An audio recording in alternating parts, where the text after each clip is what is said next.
নমস্কাৰ সকলোকে পুনৰবাৰ স্বাগতম জনাইছোঁ মোৰ অন্য এটি ভিডিঅ'ৰ মাজলৈ। আশা কৰোঁ আপোনালোক সকলোৱে ভালে কুশলে আছে। ময়ো বৰ্তমান ভালেই আছোঁ।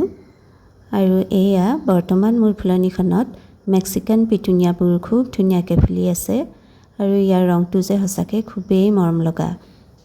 আৰু ফুলবোৰ এনেদৰে জকমকাই ফুলি থকা দেখিলে মনটো সঁচাকৈ খুবেই সজীৱ লাগে। যিয়েই নহওক, আজি আপোনালোকক ফুলৰ কাটিঙৰ বিষয়ে কিছু ক'বলৈ ওলাইছোঁ। জুন জুলাই মাহত কোনবোৰ ফুলৰ কাটিং লগাবলৈ ভাল আৰু জুন মাহত মই নিজে কৰা কিছুমান ফুলৰ কাটিং আপোনালোকক দেখুৱাবলৈ লৈছোঁ। আশা কৰোঁ আপোনালোকে চাই নিশ্চয় ভাল পাব। প্ৰথমেই দেখুৱাইছোঁ এয়া পাৰ্চেলিন বা 9 o'clock, যাক আমি সহজ অৰ্থত 9 বাজি ফুল বুলি কওঁ।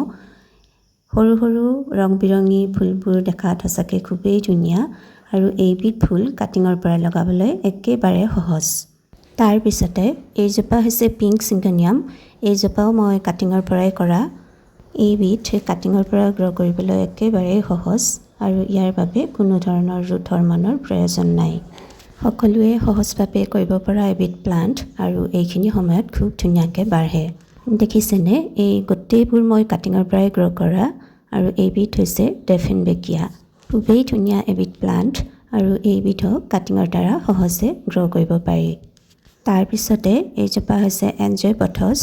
পথছ বা মানি প্লাণ্টৰ বিভিন্ন ভেৰাইটি আছে আৰু বৰ্তমানৰ সময়খিনিত ইয়াক কাটিঙৰ দ্বাৰা অতি সহজে গ্ৰ' কৰিব পাৰি। আৰু এয়া হৈছে গল্ডেন ফিলডেণ্ড্ৰন। এইখিনি কাটিং কৰা মোৰ এমাহ পাৰ হৈছে আৰু এতিয়া বৰষুণ পাই খুব ধুনীয়াকৈ লহপহকৈ বাঢ়িছে। তাৰপিছতে এয়া হৈছে এৰেলিয়াৰ এবিধ প্ৰজাতি, খুবেই মৰম লগা। এইবিধো কাটিঙৰ পৰা গ্ৰ' কৰিবলৈ একেবাৰে সহজ। আৰু এইবোৰ হৈছে বেবী ৰাবাৰ প্লাণ্ট বা পেপাৰমিয়া আৰু ইয়াৰ লগতে আছে চেটিন পথছ, খুবেই মৰম লগা আৰু এইবোৰো মই কাটিঙৰ পৰাই গ্ৰ' কৰা হয়। তাৰপিছতে এইবিলাক হৈছে খ্ৰীষ্টমাছ কেকটাছ। খ্ৰীষ্টমাছৰ সময়ত খুব ধুনীয়াকৈ ফুলে। যোৱা এমাহত মই ইয়াৰে যথেষ্টখিনি কাটিং কৰিলোঁ। ইয়াক গ্ৰ' কৰিবলৈ একেবাৰেই সহজ, মাথো ইয়াক পানীৰ পৰা বচাই ৰাখিব লাগে।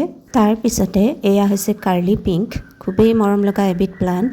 ইয়াকো অতি সহজে কাটিঙৰ পৰা গ্ৰ' কৰিব পাৰি। আৰু এয়া হৈছে মিল্কি হোৱাইট ড্ৰেচিনা, খুবেই মৰম লগা। এইবোৰো মই কাটিঙৰ পৰাই গ্ৰ' কৰা। আৰু এয়া হৈছে পাৰ্পল হাৰ্ট। ইয়াকো কাটিঙৰ পৰা ধুনীয়াকৈ গ্ৰ' কৰিব পাৰি। তাৰপিছতে এইজোপা হৈছে মনষ্টেৰা বা ব্ৰকেন হাৰ্ট, খুবেই মৰম লগা এবিধ প্লাণ্ট। ইয়াকো কাটিঙৰ দ্বাৰা অতি সহজে গ্ৰ' কৰিব পাৰি। আৰু এয়া হৈছে সকলোৰে পৰিচিত কলিয়াছ। বিভিন্ন ধৰণৰ পোৱা যায় আৰু ইয়াক অতি সহজে কাটিঙৰ দ্বাৰা গ্ৰ' কৰিব পাৰি। আৰু এয়া হৈছে ৱাণ্ডাৰিং জিউ। ইয়াৰ অকণমানি আগ এটা গুজি থ'লে অতি সহজে হৈ যায়। এনেকুৱা আৰু বহুবিলাক প্লাণ্টছ আছে যিবোৰ আমি কাটিঙৰ দ্বাৰা অতি সহজে গ্ৰ' কৰিব পাৰোঁ, কিন্তু গোটেইবোৰ দেখুৱাই থাকিলে ভিডিঅ'টো বহুখিনি দীঘলীয়া হৈ যাব। সেইবাবে আজি আৰু বাকীখিনি নেদেখুৱাওঁ। আৰু কাটিঙৰ বাবে আপোনালোকে এল'ভেৰা জেলটো ব্যৱহাৰ কৰিব পাৰে, যিহেতু এল'ভেৰা গছ প্ৰায় সংখ্যক লোকৰ ঘৰতে থাকেয়ে। আজিলৈ আৰু দীঘলীয়া নকৰোঁ।